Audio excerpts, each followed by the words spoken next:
Big boss season 9 హౌస్లో 5th week elimination అయితే జరిగిపోయింది. ఇక ఈ వీక్ అయితే డబుల్ ఎలిమినేషన్ అయితే ఉంది. ఫస్ట్గా ఫ్లోరా షైనీ గారు అయితే ఎలిమినేట్ అయి బయటికి వచ్చారు.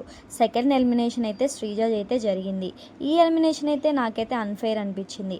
ఎందుకంటే శ్రీజ ఓటింగ్లో చాలా ముందులో ఉంది. శ్రీజ కంటే తక్కువ ఓటింగ్లో రీతు ఉంది. కానీ రీతుని ఎలిమినేట్ చేయకుండా బిగ్ బాస్ ఎందుకో నాకు తెలియదు శ్రీజని అయితే ఎలిమినేట్ చేశారు. వైల్డ్ కార్డ్ ఎంట్రీస్ డెసిషన్ అంటూ వైల్డ్ కార్డ్ ఎంట్రీస్ వాళ్ళ చేతిలో అయితే పెట్టారు. శ్రీజాన్ అయితే వైల్డ్ కార్డ్ ఎంట్రీస్ వారు ఎలిమినేట్ చేసి బయటికి అయితే పంపించారు. నాకైతే కరెక్ట్ అయితే అనిపించట్లేదు. శ్రీజ ఎలిమినేషన్ గురించి మీరేమనుకుంటున్నారో కామెంట్ బాక్స్లో కామెంట్ చేసి వీడియో నచ్చితే ఒక లైక్ చేయండి. అలాగే బిగ్ బాస్ గురించి లేటెస్ట్ అప్డేట్స్ కోసం మన పేజ్ని అయితే ఫాలో చేసుకోండి. అలాగే బిగ్ బాస్ సీజన్ 9 విన్నర్ ఎవరవుతారని మీరు అనుకుంటున్నా కూడా కామెంట్ బాక్స్లో కామెంట్ చేయండి. ఓకే ఫ్రెండ్స్, లేటెస్ట్ అప్డేట్తో మీ ముందుకు వస్తాను. అంతవరకు బాయ్ బాయ్.